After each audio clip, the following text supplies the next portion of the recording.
who is also a presidential candidate. Thank you so much, Juma, and of course we'll keep in touch just to get all the updates in regards to Patrick Oboy Amuriat and the different things he is promising Ugandans. Well, he is going to be on your ballot paper come 2021. You're still watching Morning at NTV, and we now want to continue looking at elections per se, but also look at the education aspect of it. Well, as campaigns kicked off, President Museveni, we saw that he once again repeated his pet peeve about costs discouraging learners and increasing dropout rates. Well, the attitude that primary education is totally free has crippled efforts to mobilize resources to support schools with high levels of income poverty. Most households cannot afford meals for their children, for their pupils, for their students. And this morning we want to speak about this and so much more. We have Ms. Christine Vidinjiro, Program Manager at Uganda Date Network this morning. Welcome to Morning at NTV, Ms. Christine.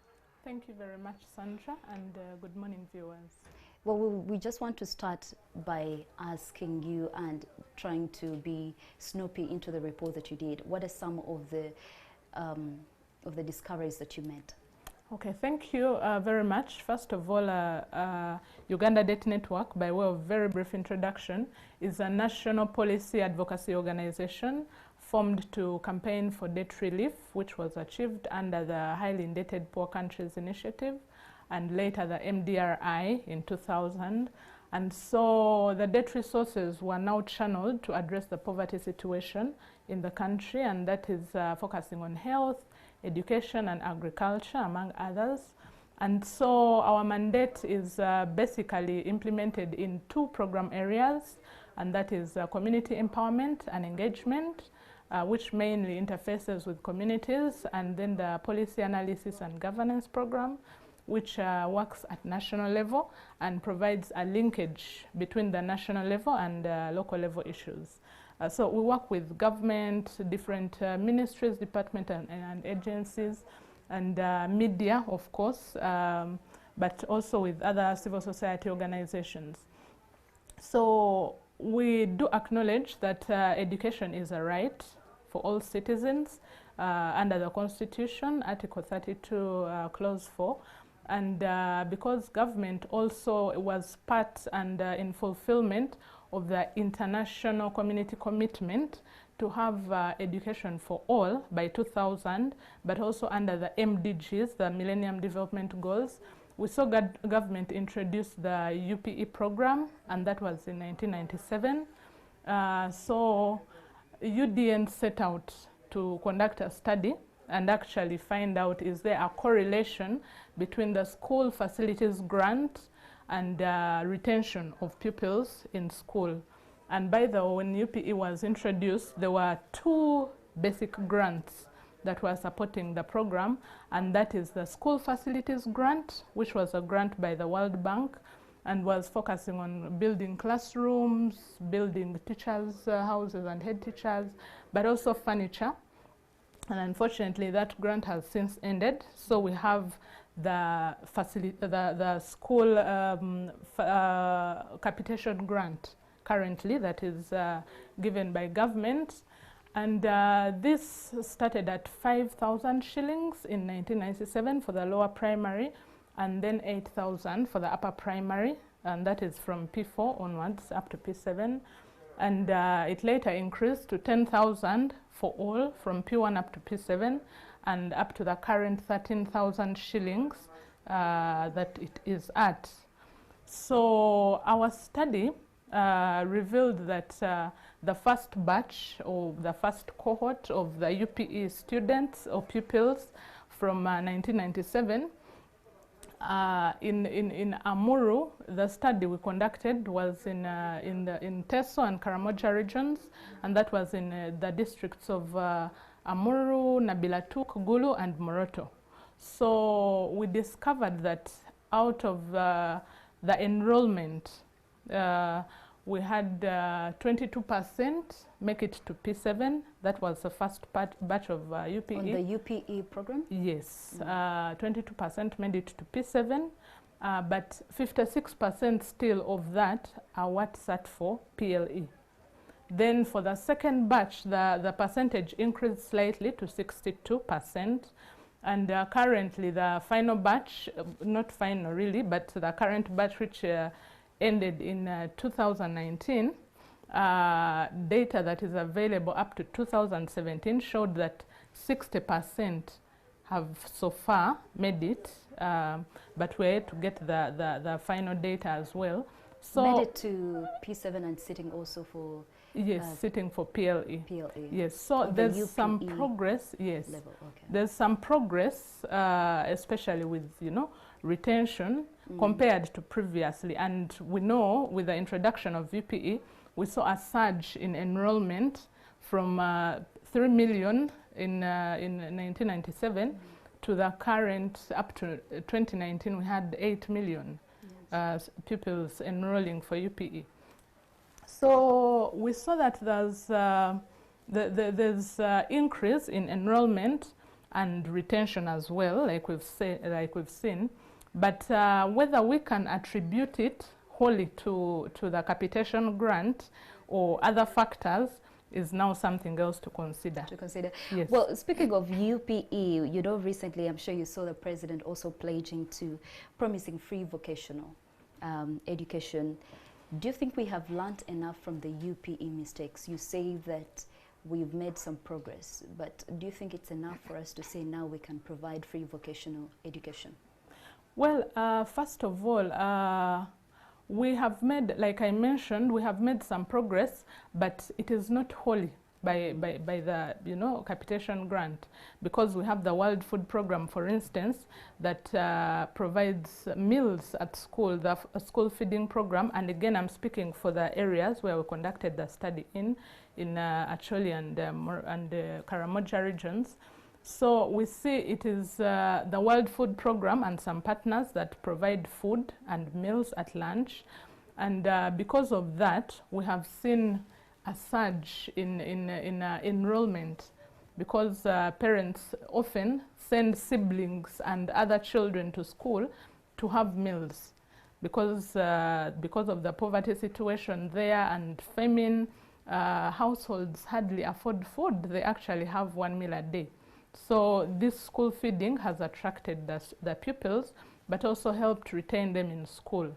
One, because the SFG, or the capitation grant, is not flexible enough. The parameters are set at the national level, so they cannot, the schools cannot find it flexible to adjust and address some of the local realities, like famine, which is the main challenge in these areas.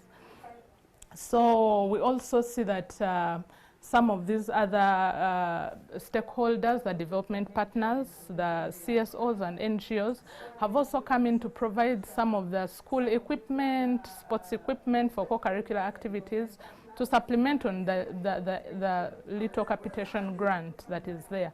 So it is not wholly by government, and we acknowledge the contribution of the private sector and the partners. But again, we see parents have abandoned school or have discouraged their children from going to school. Now we see an increase in dropout rates. One, because of the expenses involved. Primary level is free, but when you go to USE, the secondary level, there are some fees and dues to pay. So because of that, we see parents discouraging their children from going to school and rather focusing on hands-on skills, going farming, starting some businesses. One, because getting into the family business as well. Not really, not the family business, but they want to do something small that will bring in some little money to cater to the family, to bring in some food, because like we said, hunger and famine is a big challenge. Yes. So well, we do not, I don't see that happening really. The free vocational education? Yes, I do not see us affording that. Yes, because as it is, the school facilitation grant, like we saw, is now at 13,000 shillings. And one of our recommendations is that it should be increased to at least 20,000 shillings. And that is the list for each child or for each pupil, because the National Planning Authority recently carried out a study on UPE, and according to global standards, minimum standards, and of course adjusting for inflation, they found that the capitation grant should now be at 63,000 shillings per child, per pupil, and that is for urban schools, primary schools, and then 59,000 shillings for the rural pupils in the rural schools. Let's also maybe, you know, every single time when someone talks about UPE, most people would quickly rush to say the quality of the education offered is lacking. What are your discoveries in regards to that, and would you say that the quality of the UPE schools is not up to the standard? Thank you. While we saw a surge or an increment or an increase in enrollment, and now we have the quantity, but of course the quality still remains a challenge. It still remains a concern to us, and we see that pre-primary school is really important to prepare a child to be able to join the primary phase of education. So this is not, it's not possible, or rather it is lacking in some of these schools, in most of these UPE schools. But besides, the parents cannot afford the cost of the pre-primary schools. So we see pupils going to P1 without the basics, the elementary knowledge, and concentration. So the teachers who receive them in P1 have quite a lot to do to have these children up and running. Yeah, but we also see that enrollments have increased. You have a teacher who is now receiving 300 children or pupils in P1, but also currently we have 14 teachers in each school. Okay, that is the average, 14 teachers per school, as opposed to the minimum of 28, the required minimum. And the quality of these teachers is also not to the, to the level that we would want for them to have quality students or quality pupils out. So we see, because of the facilitation, or rather the poor pay, the quality of teachers that we attract in these schools is also not the best. So because of all that, the pupils are too many, the numbers are too many, the teachers are too few, and with the quality that is not to the desired, so we see the quality of pupils that come out is not really the best. Okay, yes. So we're having a situation where we're having more students, few teachers, leading to poor output, if I may put it that way. Yes, few teachers, and the quality we also have to emphasize, because of the pay. The pay that these teachers are given can only attract a certain quality of teachers. All right. Yes. Well, maybe taking you back to your report and taking you back to Karamoja and the Acholi sub-region on the COVID-19 and UPE, just to find out, you already mentioned there was a surge or an increase in the number of people going to school and sitting for PLE. But what do you exactly find on the ground, the things affecting the people of Karamoja and the Acholi sub-region, the issues that are affecting the children and the parents there and the teachers? What do you have in your report? Well, thank you very much. One of the biggest issues is, of course, retention, school dropouts. The rate is high. It is, the average is 183%.